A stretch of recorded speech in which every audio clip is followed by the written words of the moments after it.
There's no substitute for accurate knowledge. You have to know yourself, you know your company, you know your man. If you do not know yourself, you do not know the culture of a company. If you do not know the man who works with you, or the woman, or a woman works with you. Thank you, Mike. Yeah. I'm quoting him. Okay, I'm quoting him. He's a man. Okay, and you correct him. Okay, okay. You do not know the people who work with you. You'll be in trouble. You'll be a lousy manager. You'll spend most of the time dealing with conflicts, right? So what in business, it doesn't matter, in marriage, in life, you got to know yourself and know your partner, okay? Now here, I say self-deception can be fatal. It says that self-deception is the surest way to self-destruction. It's a strong statement.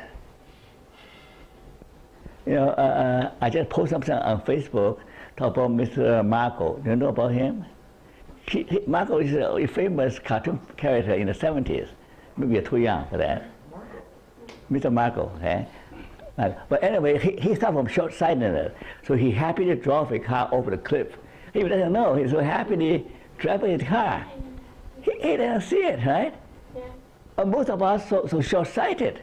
America is going to near the cliff pretty soon.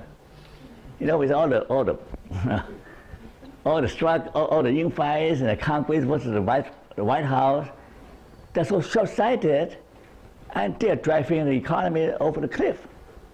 So often we're suffering from a short-sightedness. And here's a famous diagram.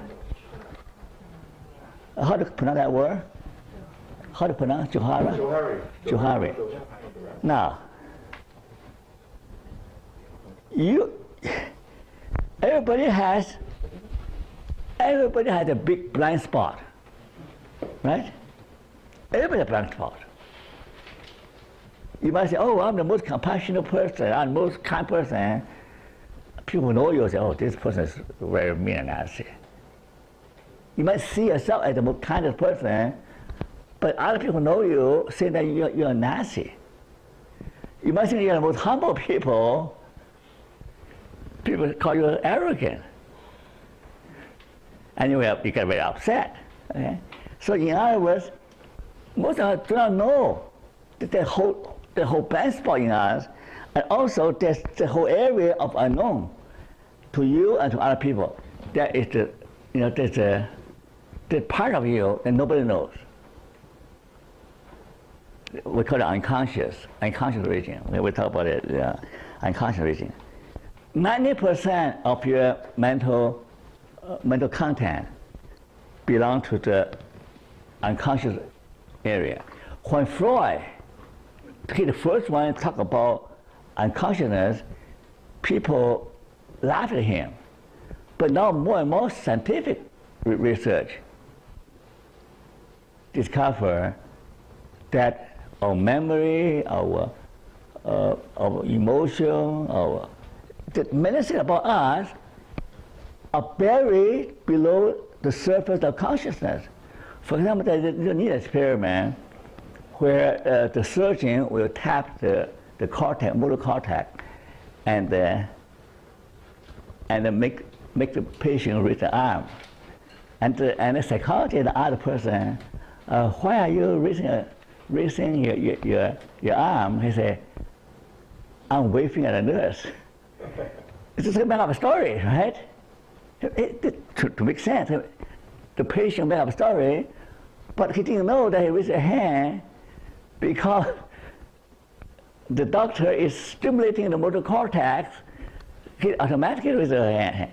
So often we do things without knowing that we think that we have in control, that we have volition, we have intention, that we are doing something of our own will. In fact, that our behavior, our feeling are dictated by something below the surface consciousness. For example, some women keep on falling in love with an abusive man. Now, this is an internet phenomenon. Good girls like bad boys. Okay? Bad boys are more fun. But anyway, especially when the girl was brought up by an alcoholic, abusive father. So she knows how to dance with a drunkard. If she met a good man, she doesn't know how to do with it.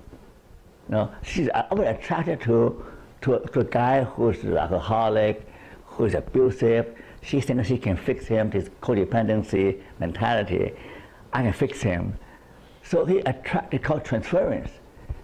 You know, the child who use memory about the father influence her choice of a mate. This is one example of unconscious motive. She chooses to marry someone once she feels safe. Marry some abusive husband, a man, she thinks that she knows what they are like, they can be fixed.